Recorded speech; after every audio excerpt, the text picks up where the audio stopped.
I know things are insane right now, but take a deep breath and get ready to enjoy another episode of Don't Panic. I'm your hostess, Sapphire Quarter, and today I've got so much news to share with you guys. First up, we're going to look at Tesla's new CyberTruck, which looked like something out of a Christopher Nolan movie. I'm talking about the cool futuristic ones, not the old-timey ones. Would have worked a lot better if Oppenheimer hadn't just come out. Plus, we've got to talk about Biden's family members' bank records that just became public during the time when Biden was vice president. And when San Francisco tried to limit the use of this particular type of car, California said no for some reason. I know that already seems like a lot of news, but you guys are going to want to hear about how the leader of the Chinese Communist Party just put someone in charge of the nation's nuclear warheads that's almost as qualified for the position as I am, and I'm only kind of exaggerating. Plus, as always, we'll finish with a nice bit of good news, this time having to do with the amount of plastic in the ocean. Good news about pollution is always some of my favorites to share with you guys because I always feel a little bit guilty about the amount of polluting that humans are doing in the world. Ever since I watched Blue Planet, I haven't been able to forget how disappointed David Attenborough is with me, personally. We can see the path back to a safe space, to a more resilient future. And I'm sorry the sound quality is like this. It turns out the microphone I was using doesn't actually work with my phone for some reason, so we're stuck with this. Guys, look at this truck. Is it just me, or is that one of the coolest cars you have ever seen? I'm not even a car person, but this thing looks awesome. The Cybertruck was designed by Tesla and is an electric car with 100 cubic feet of external lockable storage, including the underbed, frunk, and sail pillars. The heck is a frunk? But here,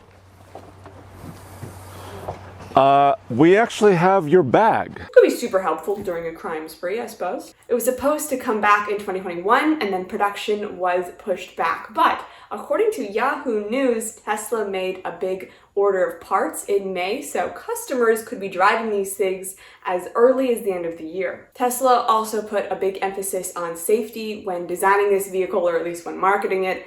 I think that's fantastic, but it almost seems like they went too far. Ultra hard, 30 times cold rolled stainless steel helps eliminate dents, damage, and long-term corrosion, providing you and your passengers maximum protection. Ultra strong glass and polymer layered composite can absorb and redirect impact force for improved performance and damage tolerance. It sounds like the first car designed for people that don't know how to drive. It doesn't matter how many mailboxes you hit while going down the road, you will get to your destination intact.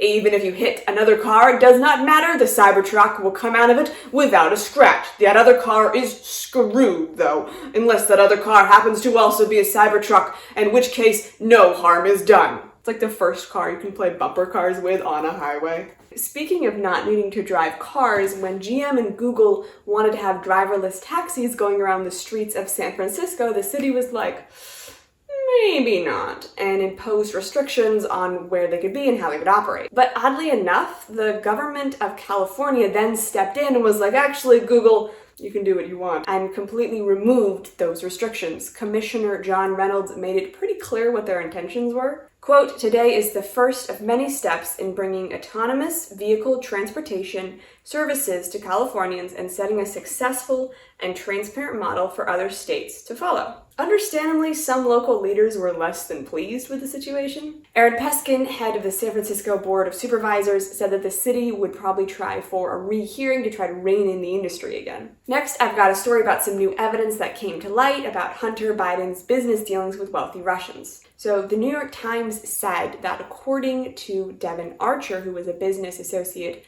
Russians would basically give him money in an attempt to bribe Joe Biden. On August 9th, 2023, bank records were released that showed that Hunter, other members of the Biden family, and their associates were paid over $20 million by Russians and other wealthy foreigners. Archer said that Hunter would go as far as even calling his dad in front of these people.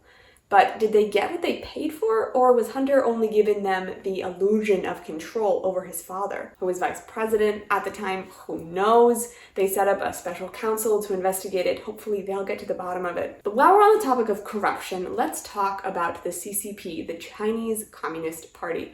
I was not kidding earlier when I said that Xi Jinping, who is the head of the Chinese Communist Party, recently replaced the leader and second of command of the Rocket League in the People's Liberation Army, the PLA, with two people that have close to no experience. For some context, the People's Liberation Army is just what the army is called in China, and the Rocket League is in charge of ballistic missiles and nuclear weapons. It's designed to be able to contend with the US's strategic nuclear force. Editing Sapphire here. I kept typing in China Rocket League and not understanding why a video game kept popping up. It turns out it's called the Rocket Forces, not the Rocket League. Sorry about that. According to Frank Leberger, a sinologist, China expert, this branch in particular has to be controlled by someone with specialized knowledge of ballistic missiles. He said, quote, "The rocket force cannot commit any kind of amateurish mistake with possibly catastrophic repercussions for the CCP. A novice and outsider like Zhen Wan Huabin, as head of the rocket force, will therefore only elicit anger, contempt, and insubordination from the officer corps and rank and file." Don't panic though, because historically the CCP has been very good at not starting nuclear wars with the US.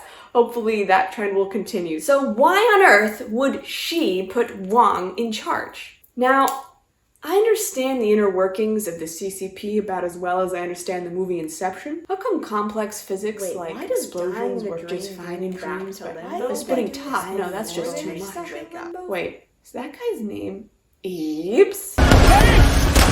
But experts say that Xi put these people in charge of the rocket force because he felt he had no other choice. Leberger said that the recent Wagner mutiny, where a part of the Russian army basically split off and started marching on Moscow, might have shaken Xi to the core. Let's take a closer look at what happened right before the Rocket League's leaders were replaced. Just 10 months ago, it was revealed that someone in the rocket force had leaked valuable data to the US. Not only that, on July 28th, the South China Morning Post revealed that several members of the Rocket League were being investigated for corruption, which China experts say might have been related to mishandling money. Then, just recently, the head of the Rocket League, the second in command of the Rocket League, and several other members went missing. In the PLA, that's not a good thing. And another one died, but strangely enough, his death was reported several months after it apparently happened. So why are we talking about this? Well, it could indicate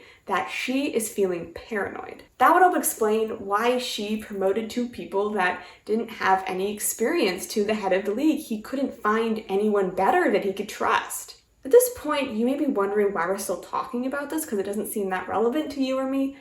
But here's the thing. Do you know what's worse than a paranoid dictator?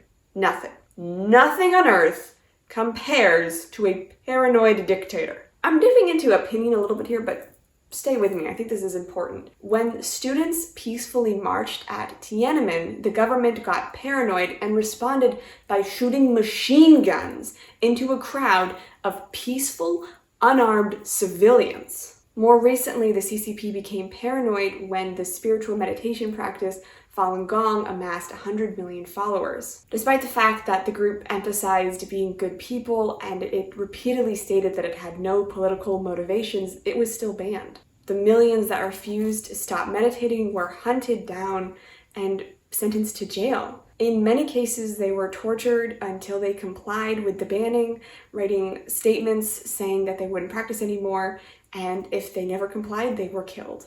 Right up till today. Okay, I've made my point. Moving on. Good news time. First of all, you're probably not in China if you're watching this, so you're probably fine. And second of all, a recent analysis showed that we may have been overestimating the amount of plastic in the ocean by as much as 30%. According to the Good News Network, which is my kind of place, environmental organizations think that about 10 million pounds of plastic end up in the oceans every year. We have this number by taking the amount of plastic created and then subtracting the amount of plastic that ends up being disposed of. However, taking into consideration 20,000 different types of measurements, Michael Kandorp and his team discovered that the amount of plastic ending up in the oceans might be closer to 130,000 tons. That is still a lot, but it sounds a lot more manageable than 10 million. Woo! That's all the news I have for you today, guys. Thank you so much to everyone who subscribed and liked and commented on my previous videos. It really helps keep the channel going. I love you all. Bye.